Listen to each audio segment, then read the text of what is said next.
Decision studio में आपका खैर मकदम है, स्वागत है। मैं हूं आपका खादिम, आपका host, chief editor Naushad Alam.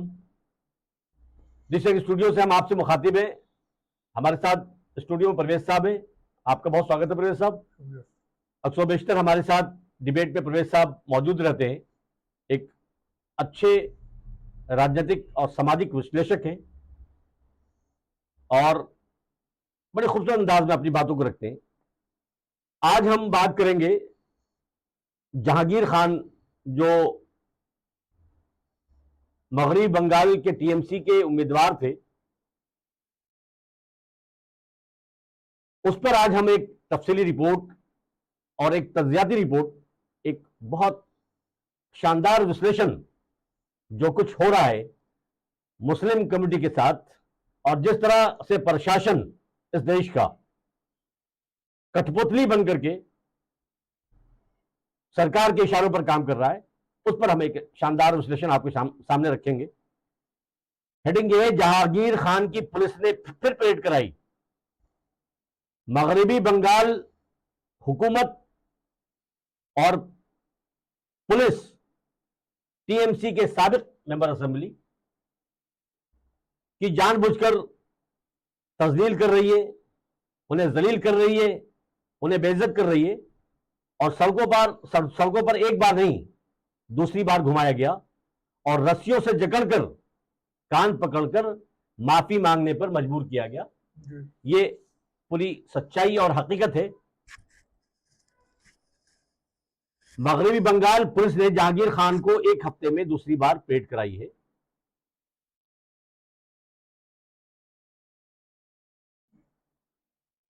जब पिछली बार परेड कराई थी परवेज साहब, तो उसमें जहांगीर खान ने हाथ जोड़कर कान पकड़कर माफी नहीं मांगी थी, लेकिन दूसरी बार सरकार के इशारे पर, मतलब एक कम्युनिटी को ह्यूमिलेट करने की नियत से, जलील करने की नियत से, आपने दोबारा रस्सियों में जकड़कर और कान पकड़कर आपने परेड कराई और माफी मंगवाई। उसमें जहांगीर खान ने हाथ जोड़कर कान पकड़कर माफी नहीं मांगी थी, तो इसलिए दोबारा परेड कराई गई है। यह संदेश और पैगाम साफ है कि जहांगीर खान ने या जहांगीर खान के कोई अधिकार या कोई राइट्स नहीं है। वो दोयम दर्जे का शहरी है, वो दोयम दर्जे का नागरिक है। यहां यह बताना जरूरी है कि जहांगीर बंगाल की फाल्टा विधानसभा से टीएमसी के उम्मीदवार थे। उनकी सीट पर चुनाव हुआ था। पहले कुछ बूथों का चुनाव रद्द कर दिया गया था, फिर पूरी सीट का चुनाव रद्द कर दिया गया। जहां तक जब बंगाल में बीजेपी जीत गई तो इस सीट पर दोबारा पोलिंग हुई। जहांगीर ने बचने की गरज से, खुद को बचाने की गरज से चुनाव से पीछे हटने का फैसला किया और खुद को विड्रॉ कर लिया। और मौजूदा वजीर आला जो मुख्यमंत्री है शुभेंदु अधिकारी बीजेपी के फेवर में कुछ बयान भी दिए। उसके बाद फाल्टा सीट का नतीजा आया और बीजेपी जीत गई। यहां यह भी बता दें कि एक वक्त में जहांगीर खान की उस इलाके में तूती बोलती थी और एक बाहुबली की हैसियत रखता था और अपने विधानसभा क्षेत्र का बादशाह कहलाता था। बंगाल चुनाव में आईएएस अधिकारी अजयपाल शर्मा जो थे, जो वहां निरीक्षण अधिकारी के तौर पर वहां काम कर रहे थे, और जहांगीर खान आमने सामने भी हुए बंगाल चुनाव के दौरान और आपस में तीखी बहसें भी, एक दूसरे पर आरोप और प्रत्यारोप भी हुए और कहीं ना कहीं आईपीएस विजयपाल शर्मा के द्वारा जरिए कहीं ना कहीं उन्हें धमकाने की और धौंस देने की और ठीक कर देने की जैसे जैसे शब्दों का प्रयोग भी किया गया, इस्तेमाल भी किया गया। जहांगीर मानकर चल रहा था कि टीएमसी दोबारा हुकूमत में आएगी। मन से सरेआम कहा कि हम झुकेंगे नहीं, ये बंगाल है और अगर वो सिंघम है तो मैं पुष्पा हूं। हुकूमत बदलते ही जहांगीर खान को पुलिस ने रस्सी में बांधकर नंगे पांव परेड कराई, जहां जहांगीर खान कान पकड़कर माफी मांगता हुआ चलता रहा है। क्या यूपी और बिहार के साहब, ये इंपॉर्टेंट सवाल है कि क्या यूपी और बिहार के कई विधानसभा क्षेत्रों में बाहुबलियों की तूती बोलती है, क्या पुलिस उनकी भी परेड कराएगी? आप, ये एक सेक्युलर स्टेट है, एक सेक्युलर कंट्री है, धर्म निरपेक्ष देश है, और जब आप धर्म निरपेक्षता का गुणगान करते हैं और ये कहते हैं कि एक डेमोक्रेटिक स्टेट है, डेमोक्रेटिक कंट्री है, तो वहां फिर ऐसा है डिस्क्रिमिनेशन किस बात का? सवाल यह पैदा होता है कि क्या पुलिस उनकी भी पेड कराएगी? मुझे जहांगीर खान या किसी भी उस जैसे गुंडे से हमदर्दी या मोहब्बत नहीं है। सवाल सिर्फ इतना सा है कि आप धर्म के आधार पर, आप जात के आधार पर, आप बिरादरी के आधार पर जो डिस्क्रिमिनेशन कर रहे हैं, जिस तरह का पनिशमेंट दे रहे हैं आप, उस पर सवाल खड़ा होता है। धर्म देखकर, जात देखकर, बिरादरी देखकर, रंग और नस्ल देखकर कार्रवाई क्या जायज है, और क्या इस तरह की कार्रवाई कानून के दायरे में आता है, और क्या देश का संविधान इसकी इजाजत देता है? ये इंपॉर्टेंट है। प्रोफेसर साहब, जिस तरह की रिपोर्ट मैंने आपके सामने पेश की है, और जिस तरह की अभी राजनीतिक स्थिति है इस देश की, नफरत की, मैं अगर कहूं तो गलत नहीं होगा, जिस तरह से नफरत का जहर घोला जा रहा है, और जिस तरह से एक कम्युनिटी को टारगेट करने की कोशिश की जा रही है, उसके क्या इंपैक्ट होंगे? क्या सरकार को, इस देश की सरकार को इस बात का अंदाजा नहीं है? आप क्या कहना चाहेंगे इस संबंध में? सरकार को अंदाजा है, एजेंसियों को भी अंदाजा है, पुलिस को भी अंदाजा है। आपका एक सवाल ये था कि पुलिस जो है इस तरह का काम कर रही है जी तो पुलिस ऐसे काम खुद नहीं करती, पुलिस से करवाए जाते हैं। जी जी, ऊपर से दिशा निर्देश दिए जाते हैं सरकार की तरफ से कि आप इस तरह से करें, उनको छूट दे दी जाती है और बता दिया जाता है ये आपकी प्रायोरिटी है, तो उस तरीके से फिर जी काम करते हैं। और नेता फिर अपने इसमें भड़ास भी निकालते हैं, पॉलिटिशियन जो है अपनी दुश्मनियाँ भी निकालते हैं, वो तमाम काम फिर होते रहते हैं। जहांगीर के साथ जो हुआ है, जिस तरह की तस्वीरें और वीडियो सोशल मीडिया में देखने को मिले, ये दरअसल कोई परेड वरेड नहीं है, ये है मुसलमानों का जो मनोबल है उसको तोड़ने की कोशिश और धौंसाने की, मुसलमानों को डराने की, मुसलमानों को धमकाने की कोशिश है कि मुस्लिम कम्युनिटी जो है वो औकात में रहे और अब तुम जो है हमारे रहमो करम पर हो। संविधान एक लिखित रूप में मौजूद है, मगर नेचर जो है स्टेट का वो बदल चुका है। अब स्टेट का जो नेचर है वो कम्युनल है, और उसी कम्युनलिज्म की वजह से ये तमाम चीज़ें आपको देखने को मिल रही हैं।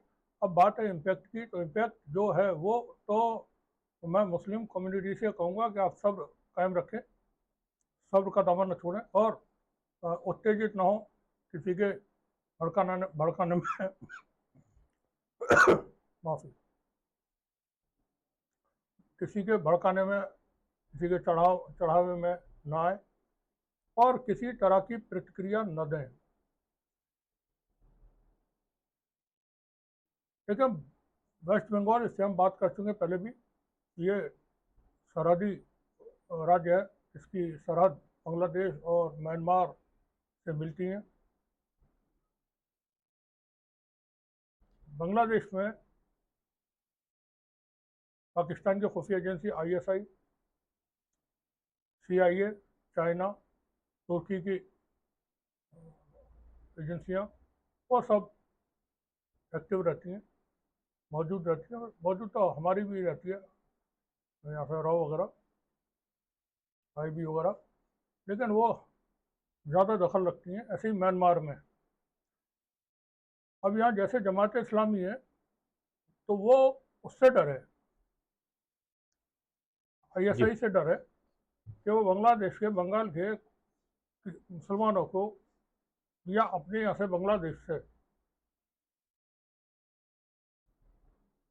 बांग्लादेशी मुसलमानों को समझा बुझा करके, उनको हथियार दे करके कहीं मैदान में न उतार दें, इस बात का डर है। इसका डर है। जैसा पंजाब में हम भुगत चुके हैं पहले, बंगाल में अब इस बात का खास तौर से डर है। ये जो एक्शन हुआ है जहांगीर के खिलाफ, या चुनाव जीतने के बाद जो हिंसा बंगाल में देखने को मिली है, और लोगों को गंजा कर करके नंगे पांव और उनको गलियों में दौड़ा दौड़ा करके पीटा गया, आगजनी की गई है, हत्याएं हुई हैं, तो उसका रद्द-ए-अमल के तौर पर चीज़ें आगे देखने को मिल सकती हैं। जहांगीर खान को या और दूसरे दूसरे राज्यों में जैसे उत्तर प्रदेश है, यहाँ बुलडोजर की कार्रवाई होती है और गर्मी वर्मी निकालने की बात होती है, ठोक देने की, गाड़ी पलट जाने की, एनकाउंटर होते हैं, जैसे अतीक अहमद की हत्या हुई। ये एक ही प्रोसेस है असल में, जी जी ये वही एक प्रोसेस का हिस्सा है जहांगीर के साथ भी, कि मुसलमानों को उनकी औकात में लाना है और इतना भयभीत कर देना है कि तुम जो है बोलोगे नहीं जी और हमारे रहमो करम पर रहोगे, जैसा हम चाहेंगे वैसा करोगे। 9 जहाँ 90% मुस्लिम आबादी है, बीजेपी वहाँ भी जीती है बंगाल में। जी यह कोई करिश्मा नहीं हो रहा है, जी यह कोई करिश्मा नहीं हो रहा है, यह मुसलमानों का के अंदर कोई बदलाव नहीं आ गया है कि वो भारतीय जनता पार्टी को वोट करने लगे। हाँ, मुस्लिम में काफ़ी बड़ी तादाद बीजेपी में शामिल है। जैसा राजस्थान में बहुत सारे मुसलमान राजस्थान के वो भारतीय जनता पार्टी और आरएसएस में शामिल हैं, और भी दूसरे राज्यों में, तो वो उनका अपना मन है, जो जहाँ चाहे वहाँ रहे, जहाँ चाहे वोट दे। प्रजातंत्र में, लोकतंत्र में ऐसे ही होता है, जब संवैधानिक व्यवस्था होती है सही होता है कि इंसान अपनी खुशी से, अपनी मर्जी से जो सब चाहता है वो करे। मगर बंगाल में जो देखने को मिला है वो कुछ और ही है। वो गुजरात मॉडल है। गुजरात में जो कारोबारी मुसलमान थे या थोड़े दमदार मुसलमान थे, उनकी मीटिंगें बुलाई गई, उनको बताया गया देखो वोट देना नहीं देना है तो फिर आप बंगाल गुजरात छोड़ने की तैयारी कर लें, कहाँ जाओगे आप सोच लो, अपना सामान वामान पैक कर लो। तो वहाँ बता दिया गया कि आपके कम्युनिटी के इस गली में मान के चलिए 200 वोट हैं, तो ये हम काउंट करवाएंगे, जब काउंटिंग होगी तो वहाँ से हमको रिपोर्ट मिल जाएगी, और अगर ये वोट हमको नहीं मिले तो फिर आपको नतीजे भुगतने पड़ेंगे। ऐसी मेरे पास पूरी जानकारी है गुजरात की भी, कि इस तरह का वहाँ किया गया था। तो यहाँ भी लोगों को समझा दिया गया हुआ। आरएसएस का नेटवर्क बहुत बड़ा है और सालों से काम कर रहा था। चुनाव से पहले 6 महीने पहले तो बहुत सक्रिय हो गया था, और वहाँ उन्होंने बिल्डिंगें लेकर के किराए पर, बंगले वगैरह, होटल में कमरे वमरे लेकर के देश भर से अपने लोग भेज रखे थे। ऐसी भारतीय जनता पार्टी के लीडर्स पहुंचे हुए थे महीनों पहले से, तो उन्होंने घर घर में, गली गली में सब काम किए। तो ये जहांगीर खान के साथ जो हो रहा है कोई नई चीज़ नहीं हो रही। ऐसा पहले भी और भी राज्यों में, गुजरात में, मध्य प्रदेश, जहाँ जी जहाँ भारतीय जनता पार्टी की हुकूमत है वहाँ देखने को मिला है। पुलिस सड़क पे पीटती है, सड़क पे ला करके जी पीटती है कि साहब इसने लड़कियों को छेड़ा, इसने वहाँ ये हरकत की, इसने फलाना किया, जी और उसके बाद रोड पे मारती है किसको? मुस्लिम्स को। आप जितने मैक्सिमम वीडियो देखेंगे सोशल मीडिया में, बहुत सारे वीडियोस मिल जाएंगे जहां पब्लिक में पिटाई की जा रही है। ऐसा मैं बचपन में देखता था, जब मीडिया नहीं था, सोशल मीडिया नहीं आप था। गाजियाबाद की खोड़ा खोड़ा का वाकया देख लें परवेज साहब, इस तरह के और मतलब बेशुमार जी जी, बेशुमार इस तरह के वीडियोस और इस तरह की घटनाएं ऐसा है, मतलब भरी पड़ी हैं। खोड़ा का है, अभी उत्तराखंड का 2 दिन पहले का है, जी जी जी और मध्य प्रदेश में बहुत सारे हैं। मैं बचपन का बता रहा था, हम लोग जब गांव में रहते थे, जी तो यहाँ अलीगढ़ में एक जगह है पनेठी। जी पनेठी में पुलिस चौकी है, आज भी है वो। बिल्कुल है। वहाँ पकड़ के लाते थे लोगों को, जो पहले डकैतियाँ बहुत पड़ती थी, जी जी चोरी हो जाती थी, डकैती पड़ती थी, और कोई ज़्यादा वारदात वैसी नहीं होती थी, हत्या वगैरह। किसी को किसी केस में पकड़ के लाते थे तो पुलिस चौकी के सामने मेन रोड पे, जीटी रोड पे, वहाँ डाल के उसको लाठियों से पीटा जाता था। दिन दहाड़े सबके सामने लोग इकट्ठा होकर के दूर दूर से देखते थे, खौफ कायम करने के लिए कि पुलिस से डरें, पुलिस से डरें। अब चूंकि जब से ये मीडिया और सोशल मीडिया, प्राइवेट मीडिया ये सब हुआ, तो उस पर रोक लगी थी। उसके बाद पुलिस करती थी कि हिरासत में लिया, ले गए, ले जाने के बाद पुलिस थाने के बजाय किसी गेस्ट हाउस में, कहीं रेस्ट रूम में, कहीं किसी जगह तन्हाई में, कहीं दूर ऐसी जगह पर लोगों को रखते थे, और वहाँ उनको इंट्रोगेट किया जाता था, टॉर्चर किया जाता था, या जो भी डिग्रियाँ हैं वो इस्तेमाल उन पर होती थी।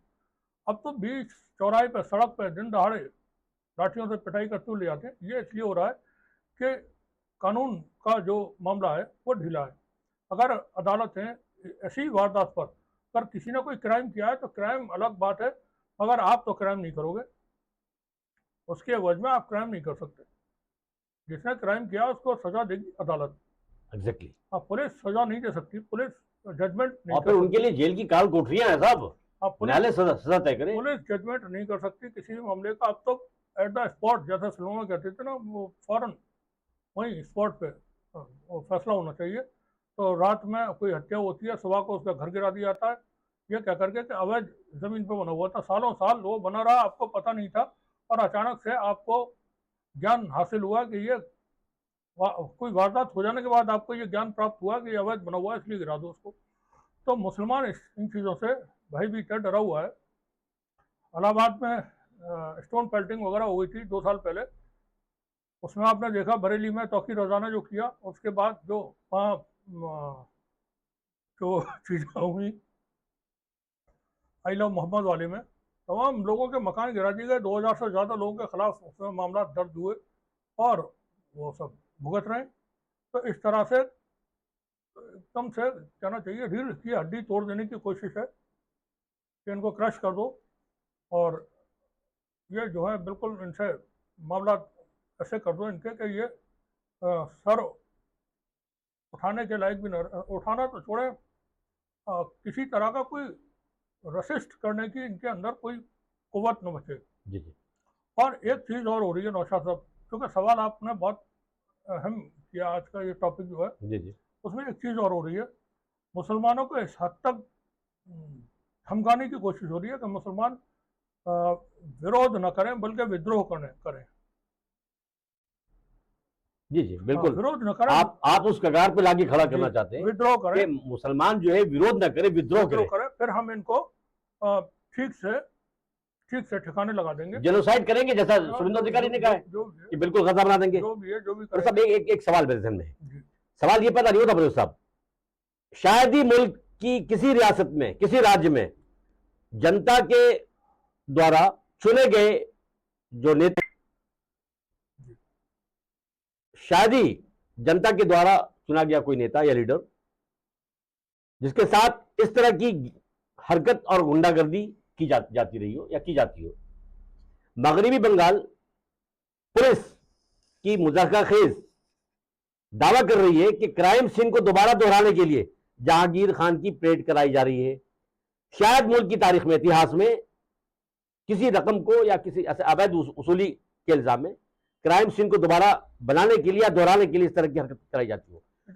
तो प्रिंस साहब, सवाल ये नहीं कि आप जहांगीर खान को सजा दे रहे हैं या मुस्लिम कम्युनिटी के अंदर डर और खौफ का माहौल पैदा कर रहे हैं। अहम सवाल यह पैदा होता है प्रिंस साहब, जो आपने दोहराया, सरकार और प्रशासन के इस अमल से बांग्लादेश के वो ऑर्गेनाइजेशन जो प्रतिबंधित हैं, बंगाल के मुसलमानों का गलत इस्तेमाल न करें और उनके हाथों में हथियार देकर देश के खिलाफ कोई बड़ा षड्यंत्र न करें। यह अहम सवाल है। नहीं, मुसलमान तो हथियार नहीं उठाएंगे। नहीं मैम, देखिए बिल्कुल नहीं उठाएंगे, लेकिन ऐसा है जो बागी होंगे, और अगर देखिए ऐसा है बांग्लादेश का बॉर्डर लगा हुआ है, इस तरह के आपके कृत्य से, इस तरह की चीजों से, उसके देखिए ऐसा है, हर चीज का एक इम्पैक्ट पड़ता है, मतलब पॉजिटिव और निगेटिव दोनों, दो एस्पेक्ट से आप इसको देखें ना। मैं उसी हिसाब से बता रहा हूँ जी। मुसलमान भारत का हथियार नहीं उठाएगा, बहुत सेंसिटिव है, बहुत संजीदा है, बिल्कुल नहीं उठाना चाहिए, और न इसकी जरूरत है किसी भी तरह से। लेकिन बांग्लादेश में बैठी हुई जो ऑर्गेनाइजेशंस हैं वो गलत इस्तेमाल कर सकते उसमें हैं। CIA भी है, चाइना भी है, पाकिस्तान भी है, तुर्की भी है, और भी देश हैं, सऊदी अरब भी वहाँ मौजूद है, म्यांमार में भी सब मौजूद है। वहाँ से कुछ वो लोग इसका किसी तरह से फ़ायदा और गलत फ़ायदा, सही फ़ायदा, जैसा भी फ़ायदा है, वो भारत के खिलाफ कुछ कर सकते हैं। एग्जैक्टली, मेरा षड्यंत्र और साजिश की बात हो रही मेरा है। मानना ये है, जी जी बिल्कुल बिल्कुल। वहाँ उसके लिए कोई ज़रूरी नहीं है कि भारत के वो बंगाल के मुसलमानों को इस्तेमाल करें। मध्य प्रदेश में ISI के लिए काम करने वाले तमाम हिंदू समाज के लोग पकड़े गए। बिल्कुल। राजस्थान में पकड़े जाते हैं, हिंदू समाज के लोग पकड़े जाते हैं। हरियाणा में से बहुत सारी गिरफ्तारियाँ हुई हैं जी। जो ISI को जानकारियाँ देने का काम करते हैं वहाँ से। जी जी। तो ऐसा नहीं है कि वो मुस्लिम ही उसमें इस्तेमाल हो सकते हैं, कोई भी हो सकता है। बिल्कुल। बेरोजगारी इतनी है, बेरोजगारी मुल्क में इतनी है कि किसी को थोड़ा बहुत लालच कहीं से मिल जाए तो वो फौरन उधर को जा सकते हैं। और इससे पहले बहुत सारे आतंकवादी गतिविधियों में इस देश के और वो हिंदू हाँ जी शामिल रहे और उनका बराबर नाम डिक्लेयर किया गया है। सरकार कर रही है। और उसमें एक जो संगठन देश के अंदर है वो भी अपने अपने रसूख को इस्तेमाल करके, अपने कॉन्टेक्ट को इस्तेमाल करके वो भी करवा सकता है मुसलमानों पर डालने के लिए। बिल्कुल बिल्कुल बिल्कुल। और उस संगठन के संबंध अंतर्राष्ट्रीय संगठनों से हैं और देश में उसने बहुत सारी आतंकवादी गतिविधियां पहले से की है, उसकी जानकारी सबको है जी। तो वो संगठन भी अपने लोगों से कोई वारदात करा करके वो मुसलमानों के ऊपर डाल सकता है कि ये मुसलमानों ने की है। अब इसका मुसलमानों को भुगतान बहुत करना पड़ जाएगा। वो फिर ये आरोप लगाए जाएंगे कि देखा साहब ये जो है मुसलमान भारत के खिलाफ ये कर षड्यंत्र कर रहे हैं, ये कर रहे हैं। तो आतंकवादी गतिविधियों में मतलब कोई भी गतिविधि मान लें आप, जी। आतंकवादी या कोई और आपराधिक वगैरह जो भी है, लेकिन मुसलमानों को, और ये सब कुछ हो इसलिए रहा है कि जो न्याय व्यवस्था है वो सुचारू रूप से अपना जो काम है वो नहीं अंजाम दे पा रही है। वरना कोई गुंजाइश नहीं है कि कोई भी किसी तरह से रोड पर किसी को, ये लिंचिंग है, ये जो है ये लिंचिंग जैसी कैटेगरी की वारदात है। आप शुभेंद्र अधिकारी को इसी तरह से करा सकते हैं परेड? सवाल है। वो क्या नाम है उसका, अभिषेक बनर्जी को, बिल्कुल अभिषेक बनर्जी को क्या मौजूदा सरकार करा सकती है बंगाल की इसी तरह से परेड जैसा जहांगीर खान को कराई गई है, या टीएमसी के किसी और दूसरे लीडर को जो हिंदू समाज से है उससे करा सकती है इसी परेड? उनके ऊपर बहुत सारे आरोप हैं, ईडी वगैरह उनकी जांचें कर रही है। देश के कई राज्यों में प्रवेश साहब ऐसे बाहुबली हैं, बहुत है जो ऐसा है जो हिंदू बाहुबली के नाम से मशहूर बहुत है। हिंदू मुस्लिम क्या, वो तो बाहुबली है। जी बिल्कुल बाहुबली है। तो क्या सरकारें उनके खिलाफ भी ये इस तरह का परेड करवा सकती हैं? नहीं करा सकती, नहीं कराएंगी। सारे बाहुबली जो है वो एक तरफा हैं और सब समर्थन दे रहे हैं, तो क्यों कराएंगे?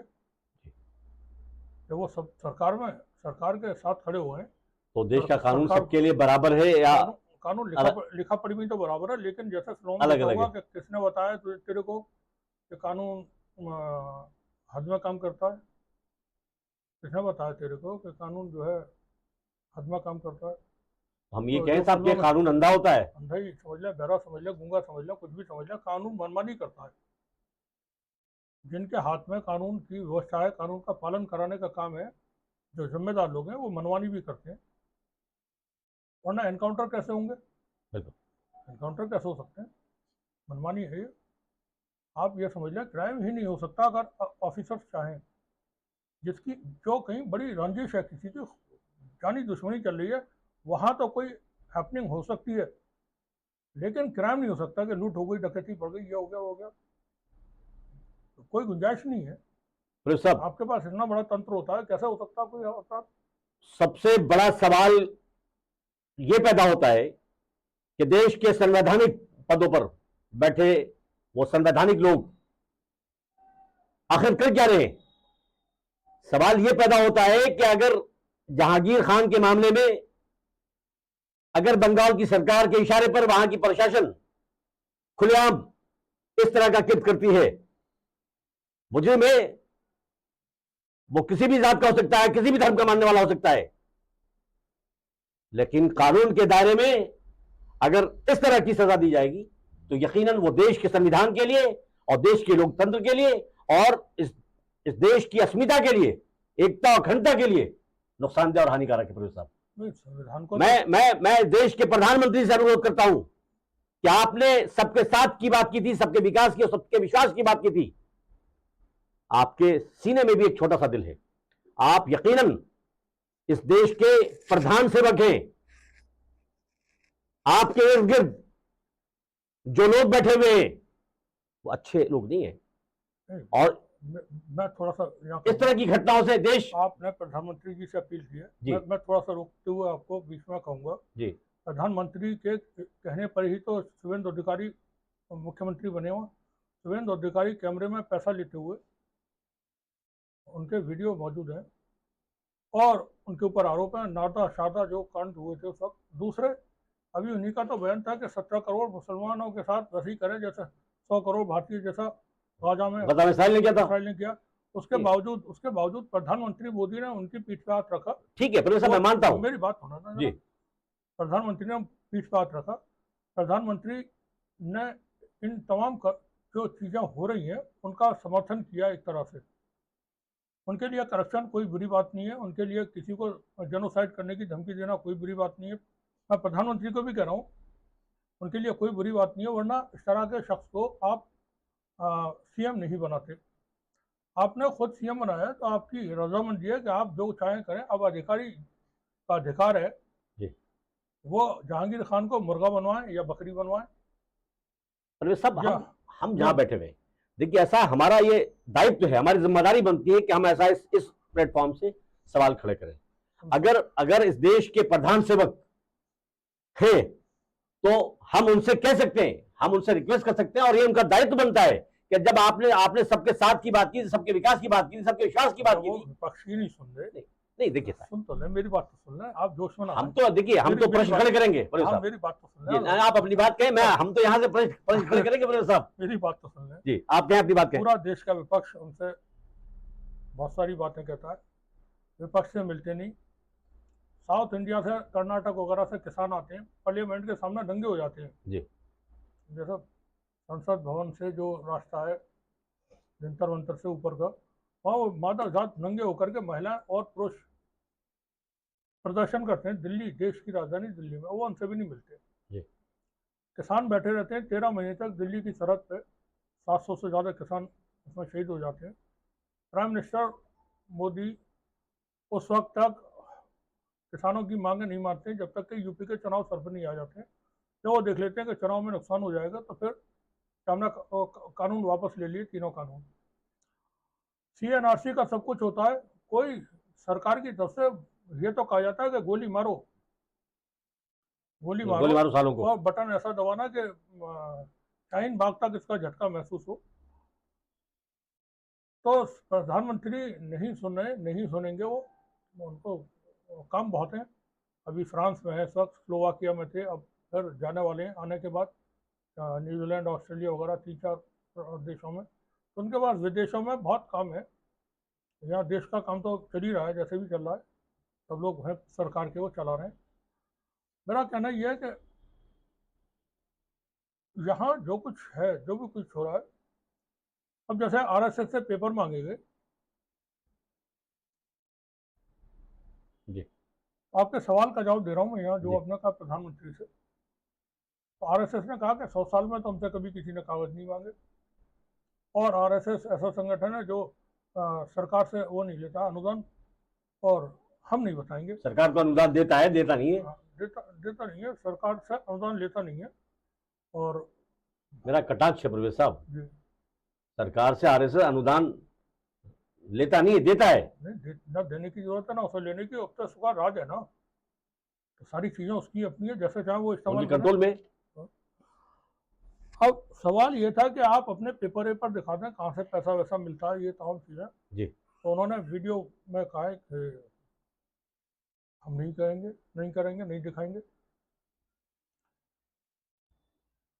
ये टेंडेंसी सबकी बनी हुई है, ये मेंटेलिटी सबकी बनी हुई है कि जो हमारे मन में आएगा वो हम करेंगे। तो आप जो ले आते हैं ना कानून और व्यवस्था और संविधान का, तो संविधान का राज नहीं है, कानून का पालन नहीं हो रहा है, मनमानी हो रही है। उस मनमानी में सबकी टांगें तोड़ी जाएंगी, सबको अपमानित किया जाएगा।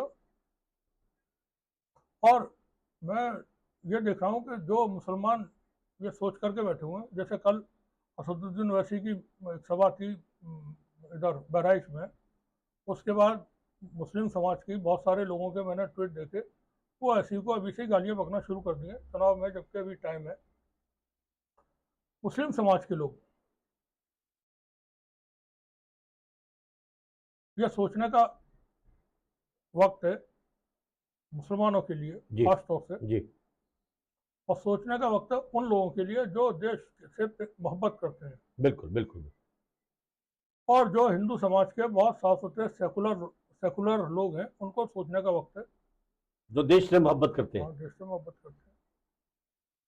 18, 20, 30 करोड़ जो भी मुसलमान हैं भारत के, उनको आप छेक करके, छांट करके, दूर करके, नफरत करके उनको भंगी समझ के, मेथड समझ के आप बर्ताव करेंगे तो ये सोसाइटी में बहुत ज़्यादा चीज़ें खराब होंगी बिल्कुल।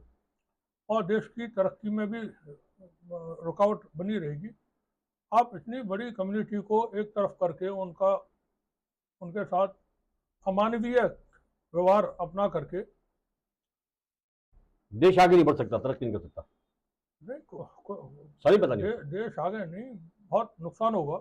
और हो रहा है साहब, क्योंकि आरएसएस हम पटल पे दिख भी रहा है। हाँ, शंका हम देख रहे हैं कि 2047 का जो कहा जा रहा है कि विकसित भारत बनाना है, दरअसल 100 साल भारत की आज़ादी के जब पूरे हों तो आरएसएस को भारत पर पूरी मुकम्मल अपना कंट्रोल चाहिए। वो अपनी आज़ादी का सेलिब्रेशन करेंगे कि हम आज़ाद अब हुए हैं। हाँ, देश अब आज़ाद हुआ और हमारी सत्ता कायम हो गई देश पर। तो उनका 2047 का कि 100 साल जब भारत के हों तो हमारा राज हो देश पर पूरी तरह। उसी सिलसिले से ये सब कुछ किया जा रहा है मुसलमानों के साथ या माइनॉरिटीज के साथ या दलितों के साथ।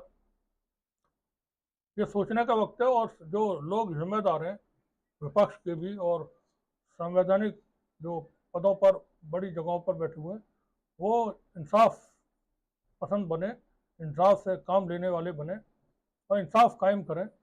नाइंसाफ़ी तो देखें दुनिया में इससे बड़ा बुरा काम कोई है नहीं। नाइंसाफ़ी से बढ़कर के कोई बड़ा जुर्म नहीं है, कोई भी। आप नाइंसाफ़ी करेंगे और जुर्म जब इंसान करता है, जुर्म जब करता है तो उसका भुगतान करना पड़ता है एक वक्त में। बिल्कुल बिल्कुल बिल्कुल। हाँ, वो चलता है थोड़े बहुत वक्त, जैसे गर्मी का मौसम है तो 3-4 महीने चल जाता है, फिर बारिश आ जाती है, फिर बाहर आ जाती है, फिर ठंड आ जाती है, सर्दी का मौसम आ जाता है। तो मौसम की तरह चीज़ें बदलती रहती है। दुनिया में कोई चीज़ हमेशा के लिए नहीं है जी। जो हमेशा कायम रहे। जी। समय समय पर परिवर्तन होते रहते हैं। तो अब जो सत्ता परिवर्तित हुई है उसमें जो लोग हैं जिनके ऊपर जिम्मेदारियां हैं वो अपना व्यवहार ठीक रखें, प्रशासनिक लोग भी अपना व्यवहार ठीक रखें, क्योंकि वो संविधान से बंधे हुए हैं। उन्होंने संविधान की ओथ ली हुई है। उन्होंने मुसलमानों के ऊपर जुल्म करने की ओथ नहीं ली आरएसएस के किसी शाखा में। अगर लिए तो वो फिर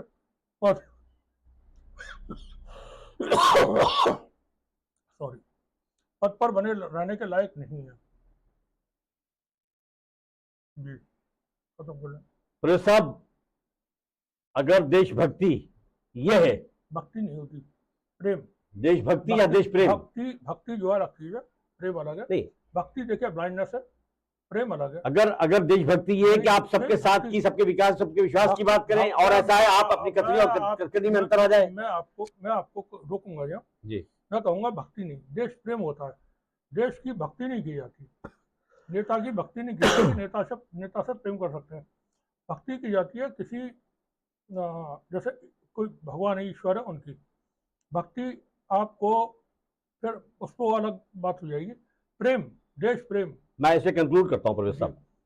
देखिए ऐसा है, जिस तरह से हमने ये प्रोग्राम पेश किया है जहांगीर खान को लेकर के, ये एक जहांगीर खान नहीं है, ये सिर्फ एक जहांगीर का इशू नहीं है, ये उस पूरी कम्युनिटी का जिसे इस देश में दोयम दर्जे का शहरी बनाने की कोशिश की जा रही है। और जिस तरह बना दिए गए जी, जिस तरह का षड्यंत्र नहीं बना दिए गए इस देश के संवैधानिक पदों पर बैठे हुए संवैधानिक लोगों द्वारा किया जा रहा है, वो सबसे बड़ा चिंता का विषय है। आपकी कथनी और करनी में अंतर नहीं होना चाहिए। देश प्रेम ये नहीं है कि आप ऐसा है विकास की, विश्वास की और सबके की बात करें आप, और ऐसा है आप जो नौकरी का वादा करें वो नौकरी न दें। आप 15 लाख रुपए जो खाते में आने की बात कही थी उस पर अमल ना करें, उस पर वादा खिलाफी करें। आप रोजगार की बात न करें, आप कारोबार की बात न करें, आप शिक्षा की बात न करें। आप ये देखिए कि इस देश का किसान परेशान, रियल एस्टेट हाशिए पर, इंडस्ट्रीज सब हाशिए पर। देश कहां जा रहा है? देश की महंगाई को नहीं देख रहे हैं। देश का युवा उसके पास रोजगार नहीं, उसके पास कारोबार नहीं। नीट के पेपर्स लीक हो रहे हैं, बच्चे आत्महत्या कर रहे हैं, सीबीएसई के पेपर्स लीक हो रहे हैं, सीबीएसई के जो छात्र हैं वो परेशान है, सड़कों पर है। अगर कोई विरोध प्रदर्शन कर रहा है तो पुलिस उन्हें लाठी डंडों से मार रही। लोकतंत्र की हत्या हो चुकी है, लोकतंत्र नाम की कोई चीज बची नहीं है। सवाल यही खड़ा होता है कि जब संवैधानिक पदों पर बैठे हुए ऐसे संवैधानिक लोग, ऐसे जिम्मेदार लोग जो इस देश के संविधान को, इस देश के कॉन्स्टिट्यूशन को एस्टैब्लिश करने में बड़ा अहम रोल अदा करते हैं। अगर वही हाथ खड़े कर लेंगे तो यकीनन इस देश गड्ढे में जाएगा, और यह देश जब भी सुचारू ढंग से चल सकता है जब इस देश में इक्वलिटी और जस्टिस की बात हो और उसका सही तरह से इंप्लीमेंटेशन हो। आज के लिए इतना ही बहुत कुछ। जितने भी लोग हमारे इस चैनल पर नए हैं उनसे मेरी रिक्वेस्ट है कि हमारे चैनल को सब्सक्राइब कर लें और बेल आइकन दबा दें ताकि नोटिफिकेशन आप तक आती रहा करें। और अगर आपको लगता है कि इस प्लेटफॉर्म से हम इस देश हित में कुछ अच्छा और बेहतर करने की कोशिश कर रहे हैं, आपकी आवाज बनने की कोशिश कर रहे हैं, तो एक छोटा सा कमेंट हमारी हौसला अफजाई के लिए लिख दिया करें। यही हमारे लिए बड़ी मदद होगी और बड़ा सहयोग होगा आपका। और अपने दोस्तों को शेयर कर दें। आप सभी दर्शकों का बहुत बहुत शुक्रिया, धन्यवाद। Thank you. जय हिंद, अल्लाह हाफिज। शुक्रिया। थैंक यू, शुक्रिया।